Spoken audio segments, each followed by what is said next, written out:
Welcome to kids बच्चा TV. दादी के पास सारे बच्चे इकट्ठा होके आ गए थे क्योंकि दादी से कहानी सुनना बच्चों को बेहद भाता था। बच्चे जब भी आते एक ही बात कहते थे, कहानी। अरे हाँ सुनाती हूँ। आज ऐसी कहानी सुनाऊंगी कि तुमको सुनकर मजा आ जाएगा। बहुत ही फेमस प्रचलित कहानी है ये। इसको सुनकर तुम्हारा तन मन रोम रोम खिल जाएगा। टाइम जाता ना लेते हुए मैं कहानी शुरू करती हूँ। माता सती के आत्मदाह के बाद महादेव घोर तपस्या में लीन हो गए थे। उधर माता सती ने पर्वतराज हिमालय के घर पार्वती के रूप में जन्म लिया था। कठिन तपस्या के बाद पार्वती जी ने भगवान शिव को प्रसन्न कर ही लिया। देवताओं के आग्रह पर महादेव विवाह के लिए तैयार हो गए। जब विवाह की तिथि निश्चित हुई तो सप्त ऋषि संदेश लेकर हिमालय के पास पहुंचे और धूमधाम से तैयारी शुरू कर दी। यह कोई साधारण बारात नहीं थी, यह एक अनूठी बारात थी जहां अन्य देवी देवता दिव्य विमानों और आभूषणों के साथ तैयार होते थे। वहीं शिव जी ने अपना स्वाभाविक रूप धारण किया।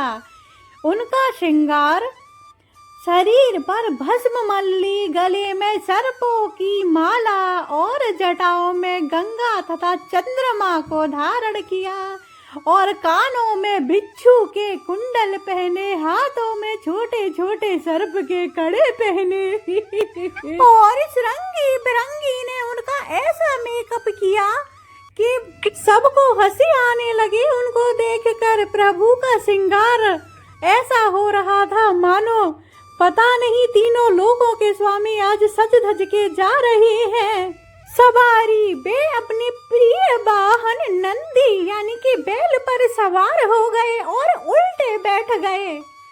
शिव की बारात वैसी ही थी जैसा उनके व्यक्तित्व था। उनके साथ केवल देवता ही नहीं बल्कि भूत प्रेत, पिशाच, पिशाचनी, डाकिनी, शाकिनी, योगिनिया और भयंकर मुख वाले गण भी थे।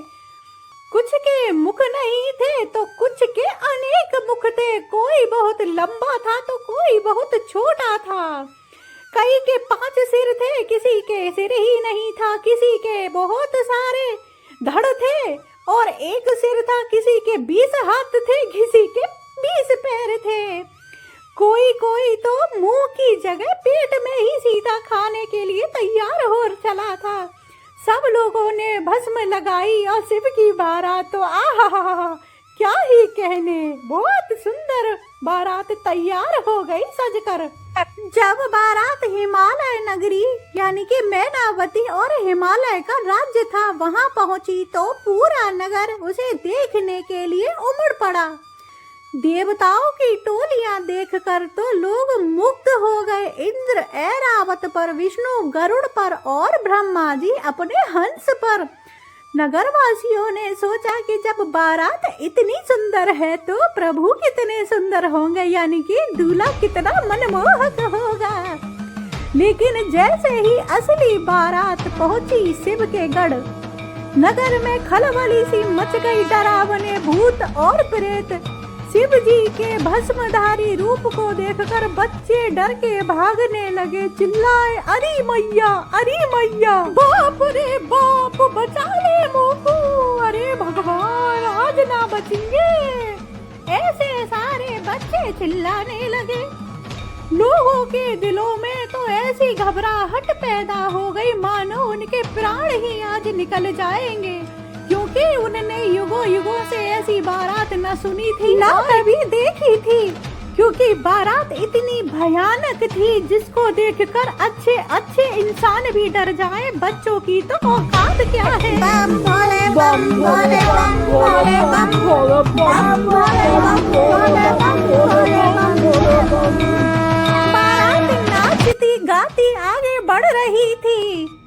माता मैना का मोह भंग कथा के अनुसार जब पार्वती की माता मैना ने दूल्हे के रूप में शिव को देखा तो वो मूर्छित होकर गिर गई। उन्होंने विलाप करते हुए कहा कि वे अपनी सुकोमल पुत्री का हाथ ऐसे अघोरी के हाथ में कभी नहीं देंगी। उन्होंने यहाँ तक कह दिया कि वे पार्वती को लेकर समुद्र में कूद जाएंगी या घर छोड़ देंगी, यह विवाह नहीं होने देंगी। माता मैना देवी बहुत विलाप करने लगी। उधर भगवान विष्णु भी मंद ही मंद मुस्कुरा रहे थे ऐसी बारात देखकर। कुछ समय के बाद नारद जी और भगवान विष्णु ने स्थिति को संभाला।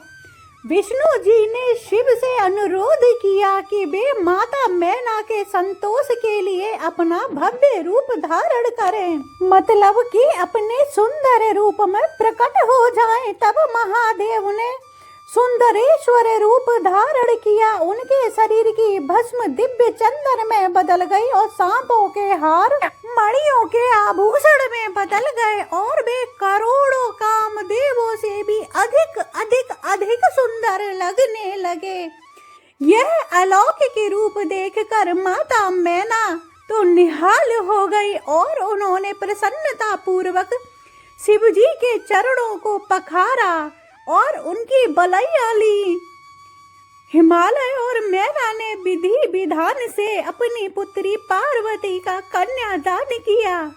ब्रह्मदेव ने स्वयं पुरोहित बनकर विवाह संपन्न कराया। इस विवाह में एक अद्भुत दृश्य यह था कि एक ओर परम ऐश्वर्यशाली देवता थे तो दूसरी ओर समाज द्वारा तिरस्कृत जीव भूत प्रेत शिव को सबसे प्रिय लगते थे। वह भी बारात में पंक्ति में बिठाकर भोजन कर रहे थे। इस कथा का मुख्य संदेश यह है कि समभाव शिव दर्शाते हैं कि ईश्वर के लिए कोई भी अछूत या बुरा नहीं है। वे सबको अपनाते हैं और सबके अपने हैं। सादा जीवन बाहरी दिखावे से अधिक आंतरिक गुण और भक्ति महत्वपूर्ण है। प्रकृति का मिलन, यह पुरुष यानी कि शिव और प्रकृति यानी कि शक्ति का मिलन है जिससे सृष्टि का संतुलन बना रहता है। आज भी महाशिवरात्रि के पर्व पर देश के कोने कोने में शिव बारात निकाली जाती है जो हमें इसी एकता आनंद की याद दिलाती है। तो ये थी भगवान शिव और माता पार्वती के विवाह की कथा। बड़ी आनंद आया आज तो इस कथा को कहते गाते और सुनाते हुए। अगर ये कथा आपको अच्छी लगी हो तो भोलेनाथ के विवाह में आने का सौभाग्य प्राप्त हो जाएगा अगर इस चैनल को सब्सक्राइब कर दोगे, वीडियो को लाइक कर दोगे, बेल आइकन ऑल पे दबा दोगे। मिलेंगे एक और कथा में, तब तक के लिए बाय बाय मेरे जिगर के टुकड़ों।